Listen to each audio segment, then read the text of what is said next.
That's another year of gaming in the books, and it was a pretty good one too. But the year is coming to an end, and that means it's time to figure out which games I think stood out above the rest. Hello, and welcome to G2E. My name is Kyle, and I'm here to tell you about my favorite games of 2025. Be careful with that toy, and welcome to Night City. This year, I played over 60 games or so, and managed to reach end credits of about 35 of them. However, there were a tremendous amount of incredible new games that released this year, and I am also always in the process of playing older games that I still have not gotten a chance to check off the backlog yet. So with that being said, while I try my hardest to predominantly include games released in 25, please remember, my list of favorite games of the year not only contains a few titles released in previous years, but also might be missing some 2025 staples simply because I just do not have the time to get them all. I am not Ash Ketchum, I have a job and a family. But based on what I did get to sink my teeth into this year, I strenuously narrowed down my play log to just 10 games, worth decreeing as my favorites of 2025. Mostly. Actually, strenuously is a loose term. It was difficult to narrow it down to just 10. And honestly, not only do I have to give some honorable mentions worth giving a shout out to, but also I brought a new category in the mix this year. I don't know if this will be a consistent, permanent change moving forward, but this year one game did compel me to add it in.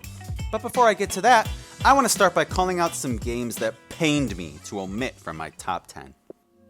First, a quick shout out to Tomb Raider Anniversary. Seeing that pop up in PlayStation Plus was a dream come true. Ignore the haters, this game rules regardless of its changes from the original, and I'm just happy to see it available on modern platforms.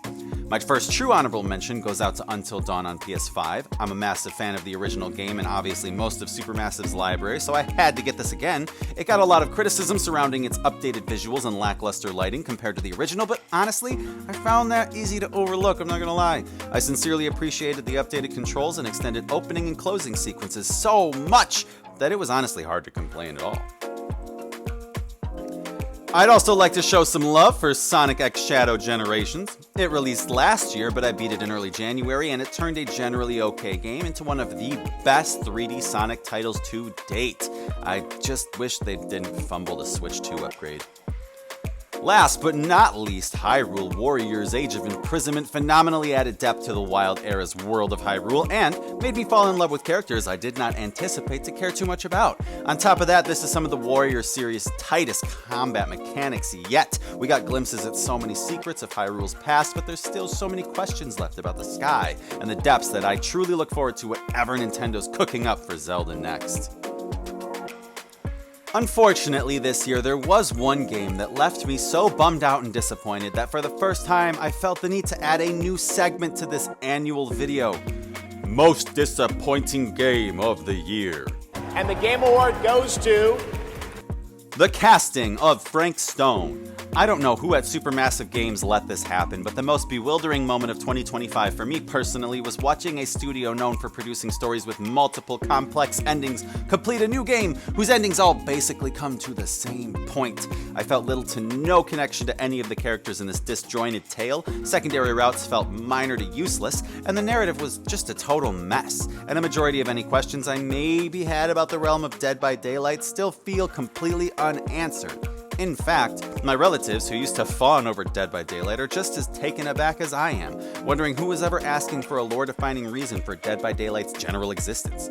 What a bizarre game that I actually held out a lot of hope for, and I even bought on release day. But I'm sorry, the casting of Frank Stone, you are my most disappointing game of the year. Now, with that minor ounce of negativity out of the way, it's time for my top 10 favorite games of 2025. Number 10, Sword of the Sea. I am a sucker for games that mimic Journey to any degree, and this game takes everything about the genre and doubles down in the best ways. Traversal is twice as fun since your surfboard gets you going faster and offers a library of tricks for flashier gameplay. These are unlocked by spending collectibles and furthering your skill level as you progress through. And on top of it all, the narrative is beautiful, comes with a climactic action sequence and boss encounters, adding new levels of exhilaration to a traditionally relaxing genre of narrative adventures. Easy to play, fun to master, encouraging to replay. Number 9, Horizon Call of the Mountain. This game made me a VR believer. The medium is still so fresh that a plethora of its games, especially those backed by big companies, don't always feel unique enough to afford them, or just to afford the technology to play them in general. However, I was surprised at how much I enjoyed Sony's VR adventure within Horizon's world. It wasn't the game that convinced me to buy PSVR 2, but it was the game that ultimately made me happy and satisfied that I did. It was truly immersive, its story was grounded enough that I was always enthralled and invested, and the fidelity and the graphics were just gorgeous. Of course, there's dozens of times I would just take a step back and look out at the awe-inspiring Horizon line, but also small details strewn throughout absolutely blew me away, such as ants just marching on the rocks beside me. I wish there had been more combat, but the times that it was present were thrilling and silly in the best ways. I loved drawing my arrows and firing them at daunting machines or wiping the snow off my goggles. It was so much fun to do so. So I really hope Sony keeps backing high-fidelity VR experiences with more action in them. Number 8, Mario Kart World. This game is a cozy best friend who always has a place to stay and cool destinations to take you to, but is constantly dunking on you at every possible chance they get. It really doesn't matter if you stutter in a debate around here. Okay, it's green shell sabotage for you regardless. This game gets hate for silly reasons, some valid, some petty, with much of it having been solved with the game's latest patches. But for me, this is just another great game in a long line of great games that ups the ante with low-profile shortcuts that are accessible with new, slick wall rides and rail grinds. I don't think the community at large has fully embraced or discovered the wily capabilities we will eventually access with this game's new mechanics. Mario Kart has always been a vessel of chaos, but this game truly thrives on it. Number 7, Yooka-laylee. Everyone loves an underdog story, and talk about a hell of a comeback. While the original Yooka-laylee tickled the average 3D Collectathon fan, it was clear that it was still a fairly mediocre outing with some questionable level design choices and perhaps too much heavy-handed nostalgia. Fast forward almost 10 years, and Playtonic seems to have not only polished out the edges, but completely revamped the core gameplay and revitalized what was thought to be a dead horse. This whimsical remake feels so good to play, you almost forget it's a remake. The quality of life enhancements with the stores and the buffs that you can choose from, similar to DK Bonanza, are cherries on top of this engaging 3D platformer and its handsome new graphics. Any fan of the genre would be a fool to let the past influence their intrigue. Seriously, give this gem a shot. You will not be disappointed. Number 6, Skate Story. Slipping into this list at the last second, this flashy and phenomenal new skating indie stole my heart almost immediately upon its early December release. Its bonkers plotline and gritty aesthetics pulled me in, but its hypnotic soundtrack and well-crafted mechanics convinced me to stay. Don't let the outlandish story fool you. Just because you're a demon made of glass and pain trying to skate your way through hell doesn't mean its gameplay is equally fantastical. Skate Story's grounded mechanics are so rewarding and feel so fresh in the current gaming climate, it caught me off guard. The physics at play are beyond noteworthy, and while at first it comes with a slight learning curve, getting better at maintaining speed, handling turns, and executing intentional tricks feels superbly satisfying in a way that continually feels more and more encouraging to keep playing. This is terrific stuff that maybe should have been higher on my list this year if there weren't so many great games to go over. Number 5, Final Fantasy VII Rebirth. Now, this was not a 2025 release, but it took me some ample time to get fully through and almost 100% all of the side quests, and my goodness was it all worth the effort. Final Fantasy VII Remake was the game that got me interested in Final Fantasy in general, and since then I've dabbled in a couple of them, but this one in particular was fabulous. The embellishments and extended sequences it brings to the table are both fascinating and highly entertaining. There wasn't a moment in this adventure that I wasn't enthralled, and I have to give the team credit for translating such an outstanding game to 3D with such fun, expanded action RPG mechanics. It's taking some interesting turns and at times feels indecisive with its direction, but I cannot wait for the final game in this remake trilogy. Number 4, Final Fantasy VII. Look, I had never played the original edition of this game before this year, and I did so in a couple months straight. I could not put this down. After my discovered love for Final Fantasy VII Remake, a friend recommended I actually put in the time and play the original, and I am so glad I took his advice. I was blown away by the quality for the age in which this game initially released. The story is mysterious and engaging, and hardly any characters feel underutilized or underdeveloped. Like, it truly felt like it just kept going and going and going with very few dips along the way. And rarely can that be said about any game, especially one from as long ago as this. What a special game that I am so happy to have finally found the time to experience. Number 3, Blueprints. The top 3 spots are always hard to deduce and order fittingly, but by golly, was it extra difficult this year. Everything in me wanted to put this masterpiece at number 1, but alas, here we are at 3. Blueprints has a gameplay hook the likes of which I've rarely encountered. I've endured my fair share of adventure puzzlers before, and this arguably may not even be the best the genre has to offer.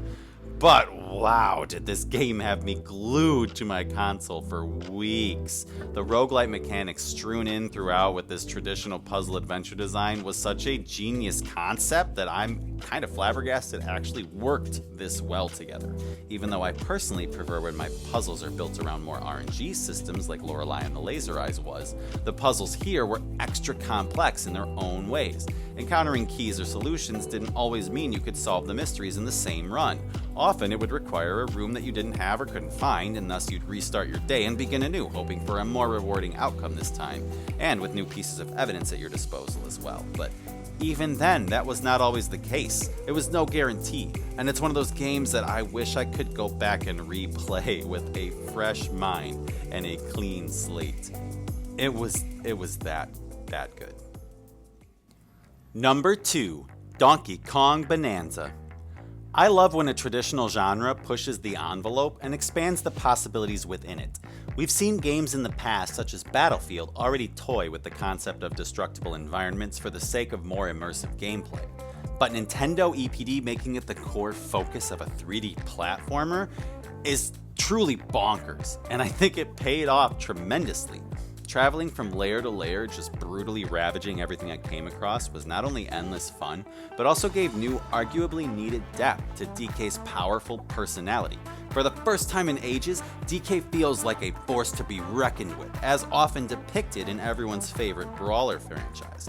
On top of that, the store's abilities to either make your game harder or easier were great for choice and freedom to the player. Plus, Pauline was a fantastic sidekick from start to finish. It was a joy to see her be a more active participant in the Marioverse. That's not to say that Bonanza is without its flaws. There's definitely room for improvement, from the overall world designs to occasional camera conundrums. But other than that, this was a truly magical, Disney-esque return to 3D Donkey Kong, with one of the best third and final acts of a video game I probably have ever played. Number 1, Lost Records, Bloom and Rage. This was a game released in 2 volumes, but I'm counting it as one complete package. My favorite description of this game is referring to it as the feminine Stand By Me, but even that almost feels reductive. This coming-of-age story of love and belonging is beautifully crafted and meticulously designed. The tale jumps back and forth from present day to the 1990s, revisiting memories of the protagonist's last summer in her childhood Michigan home before moving off to the city. Now, she rekindles her relationships with the friends made during that fateful summer, and they retrace their steps in an attempt to remember exactly what went down those nights long past. What was it that scared them into parting ways and never speaking again?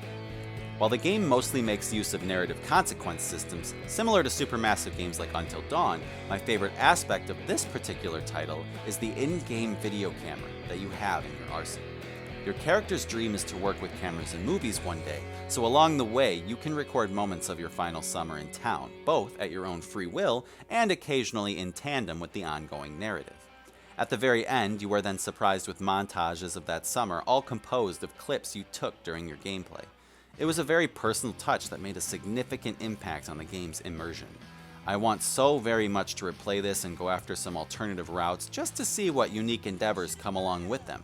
But, I was also happy and content with the ending I actually ended up getting.